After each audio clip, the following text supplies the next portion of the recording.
But let's take a look at it like this. I'm standing in this ditch on Putnam Drive, and many other residents in the area say the flooding here is very horrific. And it may be cold outside, but at least Florida isn't bringing in that early snow like the other parts of the country. Now the National Weather Service reports that this Arctic outbreak is bringing in those January temperatures in the early month of November. The average American spends about $2,600 on gas a year. So with that 20% drop that happened in June on gas prices, some may see the library as a safe haven, but it wasn't so safe last night. A shooting took place here at Stroger Library at Florida State University. But the law requires schools to open up no later than 14 days before Labor Day. Some school districts say they need more than 2 weeks before Labor Day. This old electric building is turning into a family American restaurant called the Edison. Now the naming of this restaurant pays homage to the great late inventor Thomas Edison. Florida State's Provost Garnett Stokes is saying goodbye to Garnet and Gold, and she's moving on to Missouri. She just accepted the provost position at the University of Missouri after being at FSU for more than 3 years. Books turned into barriers as Florida State Stroger Library was turned into a crime scene. Witnesses say everything happened so fast. First came gunshots, then text messages spread urging students to take caution. I just stood there and everyone just started screaming, and all these girls behind me just take off running, including my friends. One of them grabbed me and trying to get me to run, but I kind of just stood there for about like 10 seconds before I was like, okay, this is dangerous, I shouldn't be here anymore. So I turned around and took off sprinting with everyone.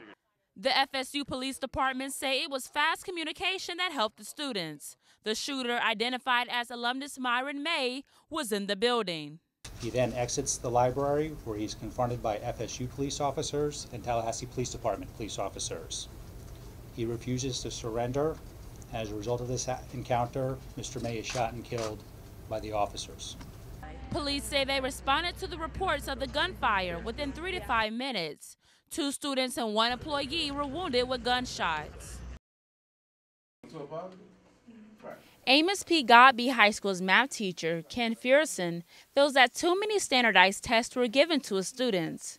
But now that the Florida House Bill 7069 has passed, the standardized testing is reduced, and now his students feel stress-free. Students are over-tested. There's just too many tests at the end of the year.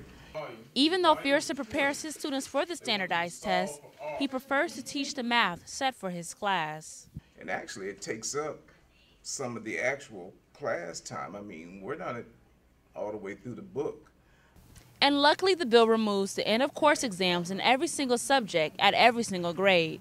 So that means the only tests students will have to take are algebra, geometry, and biology. And these tests are reduced to 45 hours a year, giving the teachers more time to teach.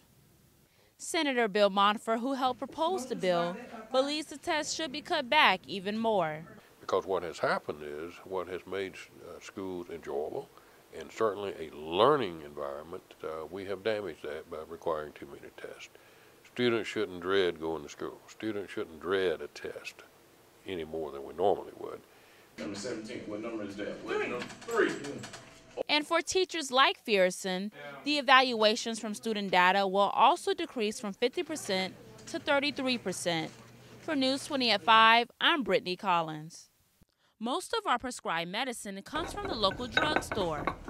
But if the Florida Medical Marijuana Act is passed, then patients aren't allowed to pick up their medicine from the pharmacist, according to the proposed bill. Tallahassee's local pharmacist Danny Jackson believes pharmacists should be involved with the way medical marijuana is distributed. Our job is to regulate the use of those drugs that are highly addictive so that they can be used properly for certain medical conditions. The Florida Medical Marijuana Act states that each county in Florida will decide how many licensed dispensaries they'll have. So this means a licensed provider will hand out the drug. The U.S. Drug Enforcement Administration has medical marijuana listed as a Schedule I drug. And those types of drugs aren't found on a pharmacy shelf like this because pharmacists aren't allowed to distribute Schedule I drugs. Florida Senator Jeff Brandes, who proposed the bill, explains how the cannabis will be prescribed. they would have medical cannabis, and they would have it in edible form, they would have it in an oil form. Under mine, they could potentially have it in a smokable form. Those would all be available at the retail facility, and that's all that's available at that facility. And if this bill is passed, medical marijuana will start to be distributed in July 2016. For News 20 at 5, I'm Brittany Collins.